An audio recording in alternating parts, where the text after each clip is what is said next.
Hello, and a very warm welcome to Mindset, Money, Success. And I'm your host, Lorraine Marshall. And this podcast is for you, woman over 40, who may be navigating a new chapter.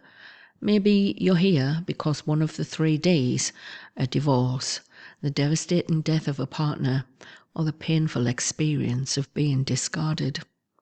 I know that standing at the starting line of a new life can feel terrifying, and the uncertainty, the fear, the question of what now can be overwhelming, especially when it comes to your finances. But I also know that this moment holds incredible power for transformation. Today, we're going to explore the profound mindset shifts that can turn this challenging time into your greatest comeback story. We'll be using the work of the American author and thought leader Randy Gage as our guide. We're going to look at his journey from the depths of adversity and unpack the no-nonsense ideas about debt, money, and what it truly means to be prosperous. This isn't just about theory. By the end of our 15-20 minutes together, you'll have a practical blueprint to begin rewriting your financial story. So take a deep breath. You are in the right place, and a new beginning is not only possible, it's waiting for you. The man before the mindset, why Randy Gage's story matters to you.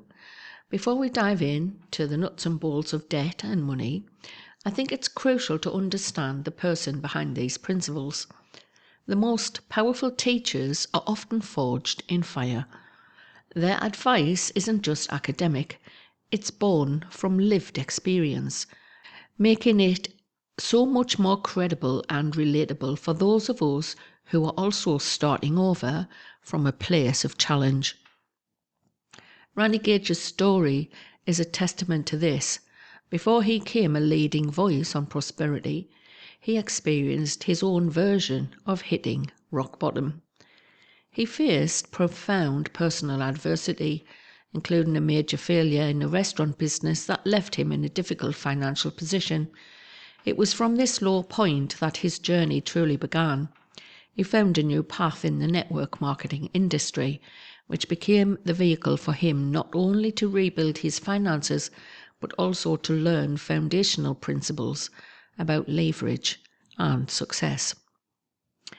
And this wasn't a quick fix. It was a period of intense personal study.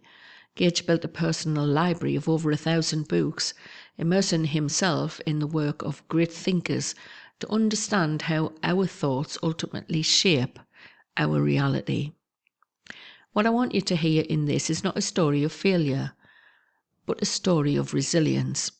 His journey was the necessary metamorphosis. The challenge he faced precisely what gave him the deep understanding of prosperity that he teaches today. And for anyone standing at their own rock bottom, one of the very first and most daunting hurdles to overcome is our relationship with debt. And before we get into the next section, I have a short promotion for the platform School, spelled SKOOL. Let me tell you about School. It's the all-in-one platform that coaches, trainers and creators like us use to share content, engage our audience and build recurring revenue. Whether you're through free membership or paid subscriptions, think $10 to $50 a month or even high-ticket upsells. School makes it stupidly simple. There's highly engaged communities, no more ghost towns. Charge monthly or keep it free, you decide. 0 hidden fees. It's just $99 a month after your first 14-day free trial, and you can cancel at any time. Unlimited members, courses and content, all with mobile app to keep your community connected. And the best part, you own the relationship. No algorithms burying your posts, just your people, your content, your revenue. Are you ready to build your empire? You can grab a free trial and I'll drop the link in the show notes or below the video. Let's get you paid for what you already know. Okay, welcome back, and we're going to look at the next section of the podcast, the two faces of debt. The word debt carries so much weight, doesn't it? It can bring up feelings of shame, anxiety, and being trapped. But what if we could reframe it? The first strategic step in taking back your power is to understand that not all debt is created equal. Randy Gage teaches that we must see it not as a single scary monster, but as a tool that can either hold us back or, when used wisely, propel us forward. So he makes a clear distinction between two very different types of debt: smart debt and foolish debt. First, smart debt. Think of this as leverage. This is a debt that you take on to increase your earning ability or acquire an asset that generates income. The classic example is borrowing money to buy an income-producing property that provides monthly cash flow and appreciates in value. That debt works for you. Foolish debt. This is a debt of instant gratification, and Randy is brutally direct about this. He calls it financial crystal meth. It gives you a temporary high, like that new TV or a weekend in Vegas, followed by the brutal comedown of regret, interest payments, and energy leaks.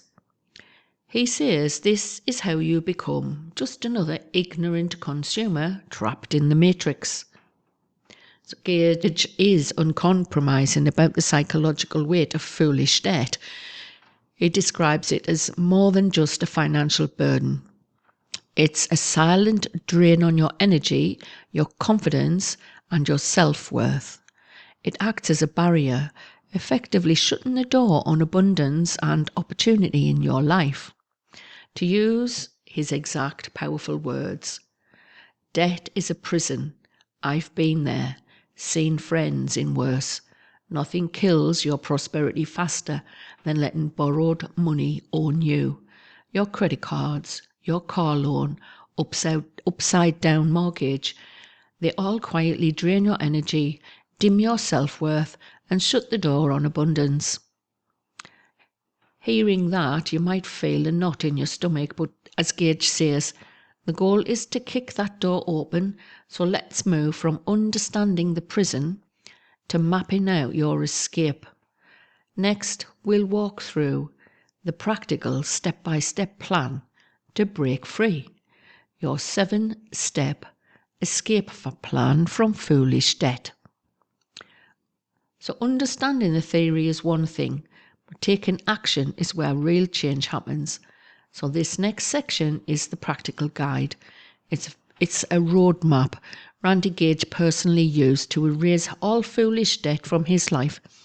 This is what he calls a plan that is radical, relentless, and real.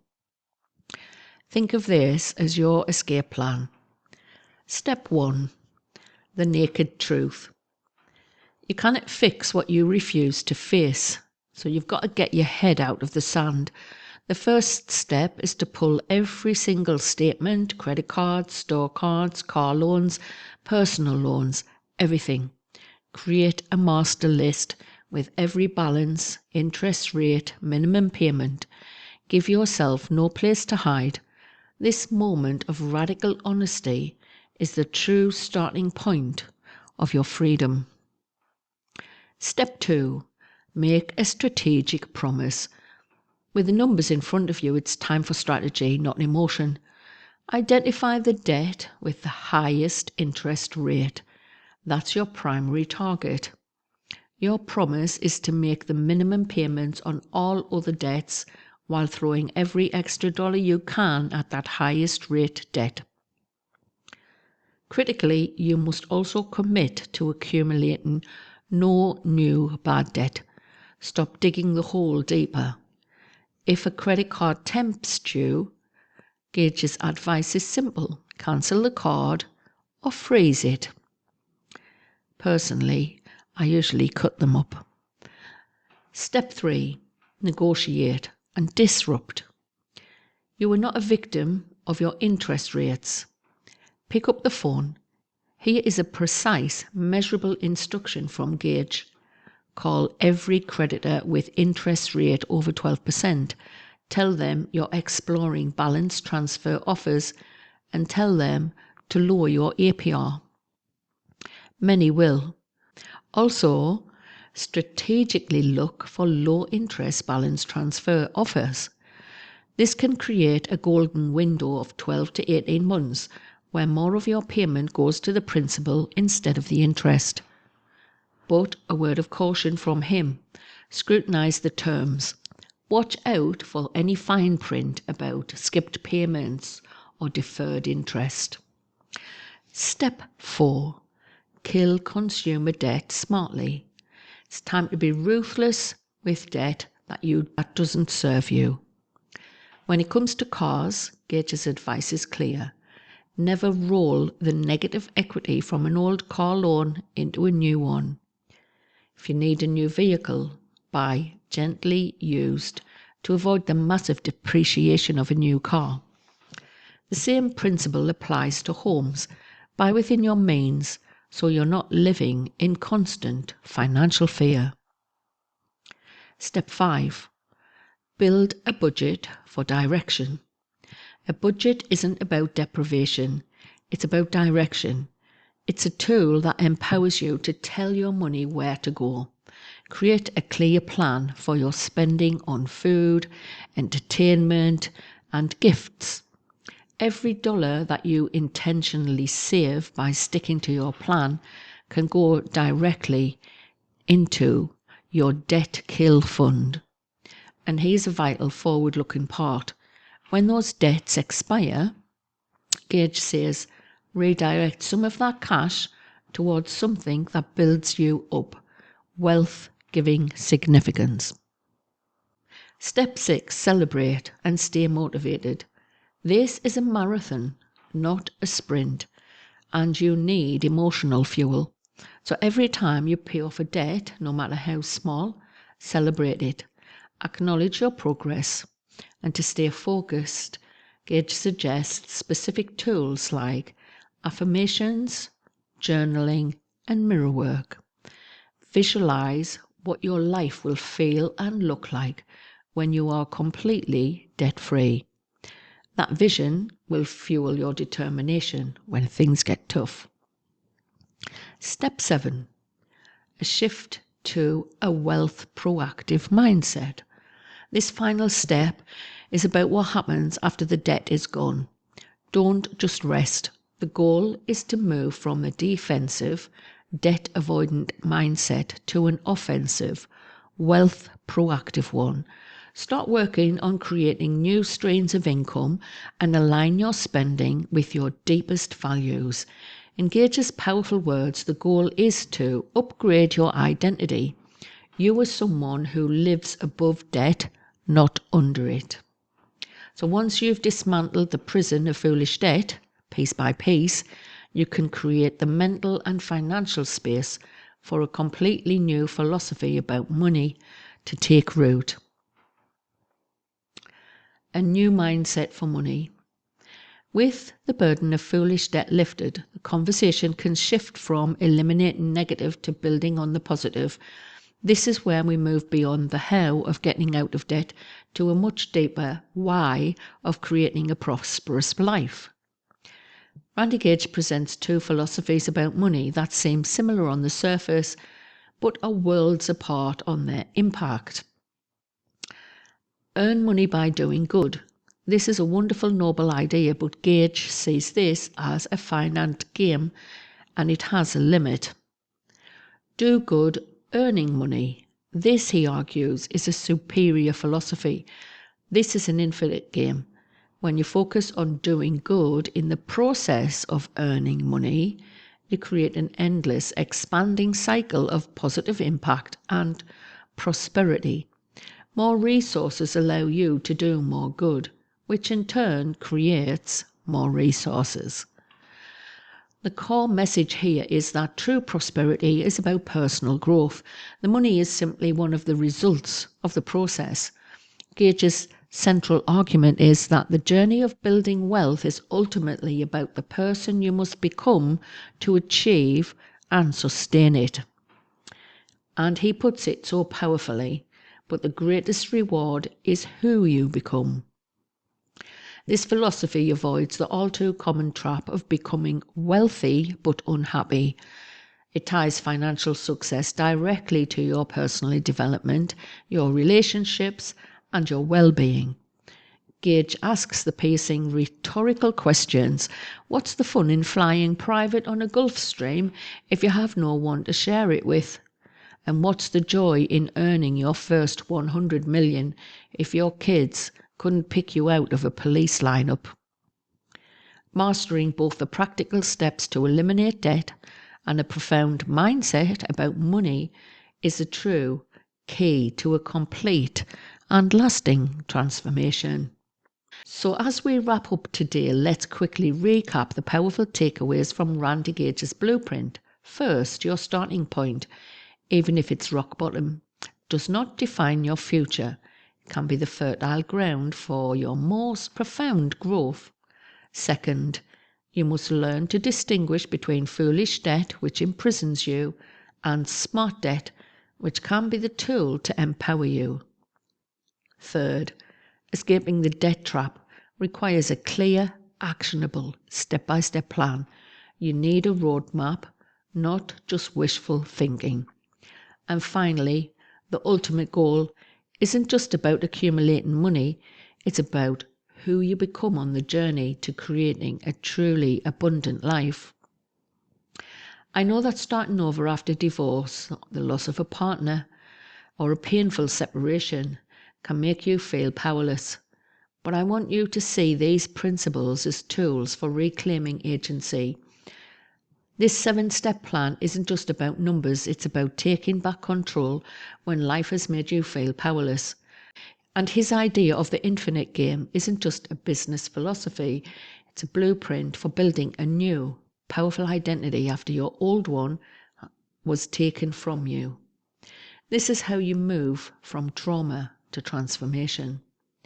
If this message resonated with you, please consider subscribing to Mindset, Money, Success podcast and sharing it with other women who needs to hear it. And because I'm so passionate about this journey, I've created a new mentor program specifically for women like you.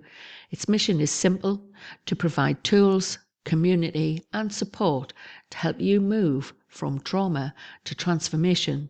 And if you're ready to take that next step, you can learn more on my website. Thank you for spending this time with me. And remember, you are capable, you are resilient, and your best days are ahead of you. Bye for now.